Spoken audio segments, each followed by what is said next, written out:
Order ചട്ടം 300 അനുസരിച്ചുള്ള പ്രസ്താവന ബഹുമാനപ്പെട്ട പൊതുവിദ്യാഭ്യാസ തൊഴിൽ വകുപ്പ് മന്ത്രിക്ക് അവതരിപ്പിക്കാവുന്നതാണ്.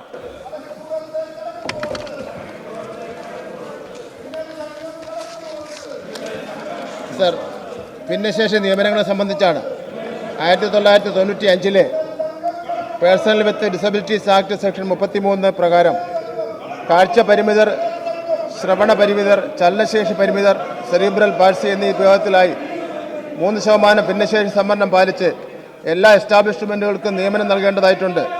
തുറന്ന് പുറപ്പെടുവിക്കപ്പെട്ട 2016 RPWD ആക്ട് 34(1) പ്രകാരം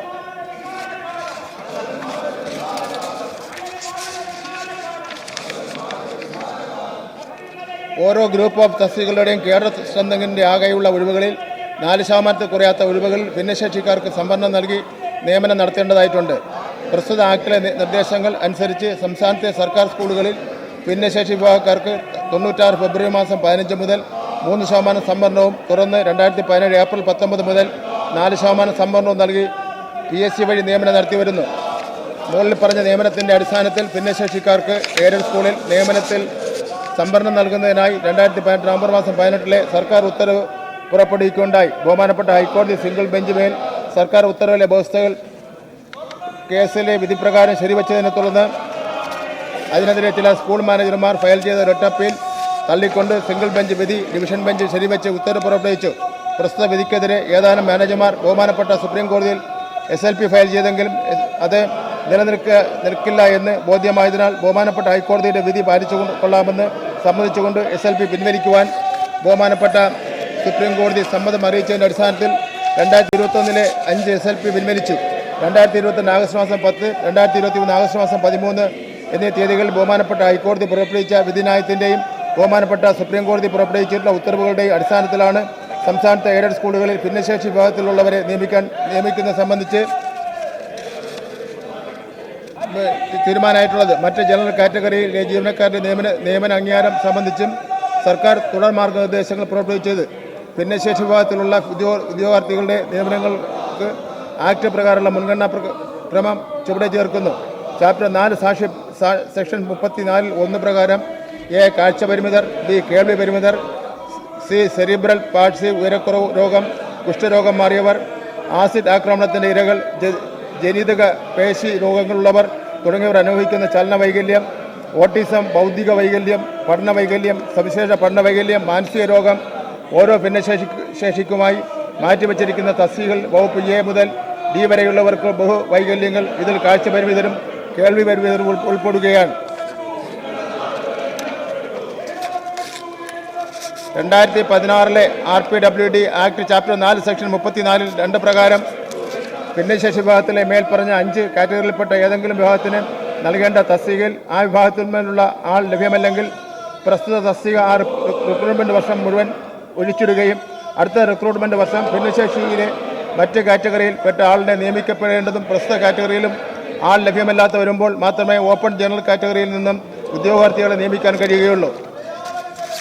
സാർ, ഭിന്നശേഷി സംവരണം പാലിക്കുന്നതിനായി പൊതുവിദ്യാഭ്യാസ വകുപ്പിലെ എയ്ഡഡ് സ്കൂളുകളിലെ ആകെ തസ്തികകളെ കാറ്റഗറികളായി തിരിച്ചിട്ടുണ്ട്. 1 primary, 2 secondary, 3 non teaching, 4 higher secondary senior, 5 higher secondary junior, 6 vocational higher secondary senior, vocational higher secondary junior. Sir, സംസ്ഥാനത്തെ ഓരോ എയ്ഡഡ് സ്കൂളുകളിലും ഭിന്നശേഷി നിയമനം പൂർണ്ണമായും പാലിക്കപ്പെടുന്നതുവരെ 2018 നവംബർ മാസം 18-നും 2021 നവംബർ മാസം 8-നും ഇടയിലെ ഒഴിവുകളിൽ നിയമിക്കപ്പെട്ട ജീവനക്കാർക്ക് ശമ്പള സ്കെയിലിൽ പ്രൊവിഷണലായും 2021 നവംബർ 8-ന് ശേഷം ഉണ്ടായ ഒഴിവുകളിൽ നിയമിക്കപ്പെട്ടവർക്ക് ദിവസവേതന അടിസ്ഥാനത്തിലും നിയമനം നൽകുന്നതിനുമാണ് ബഹുമാനപ്പെട്ട കോടതി നിർദ്ദേശിച്ചത്. ഭിന്നശേഷി നിയമനം പൂർണ്ണമായും പാലിക്കപ്പെടുന്ന മാനേജ്മെൻറ്റുകളുടെ കീഴിലാണ് സ്കൂളുകളിൽ മേൽ പരാമർശിച്ച നിയമനങ്ങൾ ക്രമീകരിക്കുവാനും ബഹുമാനപ്പെട്ട കോടതി നിർദ്ദേശിച്ചു. അതായത് ഭിന്നശേഷി വിഭാഗം ഉദ്യോഗാർത്ഥികളെ ലഭ്യമാക്കി ബാക്ക്ലോഗ് പരിഹരിച്ച് മാനേജർ നിയമിക്കുകയും പ്രസ്തുത ഉദ്യോഗാർത്ഥികൾക്ക് അംഗീകാരം ലഭിക്കുകയും ചെയ്യുന്ന മുറയ്ക്കോ 2016 RPWD ആക്ട് സെക്ഷൻ 34 2 പ്രകാരം നടപടികൾ പൂർത്തീകരിക്കുന്ന മുറയ്ക്കോ പ്രസ്തുത കാറ്റഗറിയിൽ പ്രൊവിഷണലായും ദിവസവേതനാടിസ്ഥാനത്തിൽ തുടരുന്ന ജനറൽ കാറ്റഗറിയിൽപ്പെട്ട നിയമനങ്ങൾക്ക് നിയമന തീയതി മുതൽ വിദ്യാഭ്യാസ ഓഫീസർ പരിശോധിച്ച് റെഗുലറൈസ് ചെയ്യാവുന്നതാണ്. ഇതിനകം തന്നെ ഇതുമായി ബന്ധപ്പെട്ട് 50ഓളം നിർദ്ദേശങ്ങൾ സർക്കാർ പുറപ്പെടുവിച്ചിട്ടുണ്ട്. കൂടാതെ ഭിന്നശേഷി നിയമനങ്ങൾ കൂടുതൽ സുതാര്യവും കാര്യക്ഷമവുമായി നടപ്പിലാക്കുന്നതിനായി മാർഗനിർദ്ദേശങ്ങൾ ക്രോഡീകരിച്ച് ഒരു കൈപ്പുസ്തകം സർക്കാർ പ്രസിദ്ധീകരിച്ചിട്ടുണ്ട്. സാർ, സംസ്ഥാനത്തെ എയ്ഡഡ് സ്കൂളുകളിലെ ഭിന്നശേഷി സംവരണ നിയമനം സമയബന്ധമായി പൂർത്തീകരിക്കുന്നതിനായി ബഹുമാനപ്പെട്ട സുപ്രീം കോടതി ഒക്ടോബർ 30 ഇടക്കാല ഉത്തരവിലെ അടിസ്ഥാനത്തിൽ സംസ്ഥാന ജില്ലാതല സമിതികൾ രൂപീകരിച്ച് 2025 മാർച്ച് 24 സർക്കാർ ഉത്തരവിറക്കിയിരുന്നു. സാർ, ഇതിന്റെ ഭാഗമായി സെക്കൻഡറി തലം വരെയുള്ള ജില്ലാ സമിതികളുടെ തെരഞ്ഞെടുപ്പ് നടപടികൾ പൂർത്തീകരിച്ചിട്ടുണ്ട്. സാർ, ജില്ലാ സമിതികൾ നിലവിൽ വരുന്നതിന് മുൻപ് തന്നെ എംപ്ലോയ്മെന്റ് എക്സ്ചേഞ്ച് മുഖേനയും മാനേജർമാർ നേരിട്ടും 1500ഓളം ഭിന്നശേഷി വിഭാഗത്തിൽപ്പെട്ടവർക്ക് നിയമനം നൽകിക്കഴിഞ്ഞു. ജില്ലാ സമിതികൾ മുഖേനയുള്ള ആദ്യഘട്ടത്തിൽ റാങ്ക് ലിസ്റ്റിൽ ഉൾപ്പെടുത്തിയിട്ടുള്ള ഭിന്നശേഷി വിഭാഗത്തിൽപ്പെട്ട യോഗ്യരായ 431 ഉദ്യോഗാർത്ഥികൾക്ക് കൂടി 2026 ജനുവരി മാസം 24 നിയമന ശുപാർശ നൽകി. അവശേഷിക്കുന്ന ഒഴിവുകൾ നികത്താനായി ഉടൻ തന്നെ തെരഞ്ഞെടുപ്പ് പ്രക്രിയ നടത്തുന്നതാണ്. സാർ, ഇത് സംബന്ധിച്ച് പൊതുവിദ്യാഭ്യാസ ഡയറക്ടർ 2026 ജനുവരി മാസം 26 സർക്കുലർ നിർദ്ദേശങ്ങൾ പുറപ്പെടുവിച്ചിട്ടുണ്ട്. ഈ സന്ദർഭത്തിൽ ഭിന്നശേഷി നിയമനവുമായി ബന്ധപ്പെട്ട് NSS ബഹുമാനപ്പെട്ട ഹൈക്കോടതിയിൽ സിംഗിൾ ബെഞ്ചിൽ കേസ് ഫയൽ ചെയ്തു. അത് തള്ളിയതിൻ്റെ അടിസ്ഥാനത്തിൽ ഡിവിഷൻ ബെഞ്ചിൽ അപ്പീൽ ഫയൽ ചെയ്യുകയും അത് തള്ളിയതിൻ്റെ അടിസ്ഥാനത്തിൽ ബഹുമാനപ്പെട്ട സുപ്രീം കോടതിയിൽ കേസ് ഫയൽ ചെയ്യുകയുണ്ടായി. സാർ, പ്രസ്തുത കേസിൽ NSS മാനേജ്മെൻറ്റുകൾ ആവശ്യപ്പെട്ട പ്രകാരം ഭിന്നശേഷിക്കാർക്ക് വേണ്ടി സ്കൂളിൽ മാറ്റിവെച്ചിട്ടുള്ള തസ്തികകൾ ഒഴിച്ച് ബാക്കി എല്ലാ ജനറൽ കാറ്റഗറിയിലെ തസ്തികകളിലേക്ക് നിയമന അംഗീകാരം നൽകണമെന്ന NSSന്റെ ആവശ്യം അംഗീകരിച്ചുകൊണ്ട് ബഹുമാനപ്പെട്ട സുപ്രീം കോടതി 2025 മാർച്ച് മാസം 4 വിധി പ്രഖ്യാപിച്ചു. ഈ സന്ദർഭത്തിൽ NSSന് നൽകിയ അനുമതി തങ്ങൾക്കും ബാധകമാണെന്ന് ആവശ്യപ്പെട്ടുകൊണ്ട് വിവിധ മാനേജർമാരുടെ ഭാഗത്തു നിന്ന് ശക്തമായ ആവശ്യം ഉയർന്നു വന്നു. അതിന്റെ അടിസ്ഥാനത്തിൽ അഡ്വക്കേറ്റ് ജനറലിന്റെയും നിയമവകുപ്പിന്റെയും നിയമോപദേശം ആരാഞ്ഞു.